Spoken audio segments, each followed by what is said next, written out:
नमस्कार. दिनांक 10 ऑगस्ट. कथेचं शीर्षक आहे रडू नकोस तुझी नथ सापडेल. चोळाप्पांची मेहुणी राहावयास आली होती. तिची नथ चोळाप्पांच्या पुतण्याने चोरली. मौल्यवान नथ चोरीस गेल्याचे पाहून ती रडू लागली. महाराज म्हणाले, रडू नको तुझी नथ सापडेल. माणसाचा देह म्हणजे अन्नमय, प्राणमय, मनोमय, विज्ञानमय आणि अनंतमय कोशांचे गाठोडेच असते. यापैकी मनोमय कोश आणि विज्ञानमय कोश यातील घडामोडी जो अलिप्तपणे वेगळा राहून पाहत असतो त्याला प्रत्येक म्हणतात. या सर्व घडामोडी पाहतो म्हणून याला सर्व साक्षी असेही म्हणतात.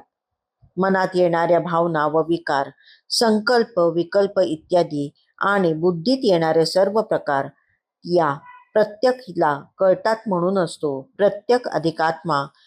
प्रत्यगात्मा झाला. जागृतीत होणारे सर्व मन बुद्धीचे व्यापार त्याला कळतातच, पण स्वप्नामध्येही जे काही मन बुद्धीचे व्यापार चाळे चालतात तेही तो जाणतो. इतकेच नव्हे तर गाढ झोपेत जेव्हा मन बुद्धीचे व्यापार थांबतात तेव्हा त्यांचे अस्तित्व संस्कार रूपाने शिल्लक उरते. ही मन बुद्धी झोपली आहे, त्यांचे व्यापार थंडावले आहेत हे सुद्धा त्या प्रत्यगात्म्यास कळते. याचाच अर्थ मन बुद्धीहून आणि देहाहून वेगळा असा हा प्रत्यगात्मा असतो व तो तटस्थपणे मन बुद्धीचा अभाव जाणतो. तत्वमसी या वाक्यात त्वम म्हणजे जीव असतो. त्याची शुद्धी करता करता ज्या शुद्ध स्वरूपाचा साक्षात्कार होतो तोच हा प्रत्यगात्मा होय. व्यक्तिगत दृष्ट्या याला प्रत्यगात्मा म्हणत असले तरी तत् या शब्दाचा शोध घेता घेता सर्वांचे अधिष्ठान ब्रह्म आहे हे कळते. ते ब्रह्म म्हणजेच हा प्रत्यगात्मा हाही शोध लागतो आणि तत् आणि त्वम याचे शुद्ध स्वरूप म्हणजे ब्रह्म हे जाणवते. याच अर्थाने प्रत्यगात्मा हा शब्द वापरला जातो.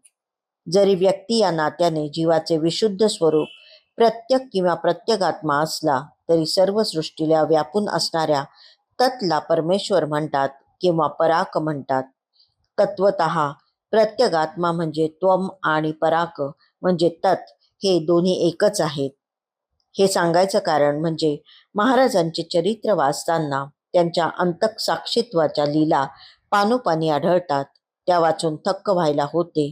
त्या त्यांच्या अंतःसाक्षित्वाचे मूळ या प्रत्यगात्मा व पराक यांच्या विवेचनात सापडेल. सोप्या भाषेत सांगायचे तर प्रत्यगात्मा म्हणजे आत्मा तर पराक म्हणजे विश्वात्मा होय. ते दोन्ही एकच असल्याने सर्वत्र चालणारे व्यापार विचार त्यांना कळतात. चोळाप्पांच्या पुतण्याला हे ठाऊक नव्हते. ठाऊक असायचे काही कारणही नव्हते. त्याने जरी गुपचूपपणाने चोळाप्पाच्या मेहुणीची नथ उचलली होती तरी प्रत्यगात्मा आणि पराक स्वरूपात नित्य जागृत असणाऱ्या महाराजांचे डोळे ती चोरी न्याहाळत होतेच की. कारण त्या पुतण्याच्या देहातही प्रत्यगात्मा होता व तो महाराज स्वरूप पराकहून वेगळा नव्हता. महाराजांच्या सर्व साक्षीत्वाचे आणि अंतसाक्षीत्वाचे रहस्य उलगडणारी ही लीला आहे. धन्यवाद.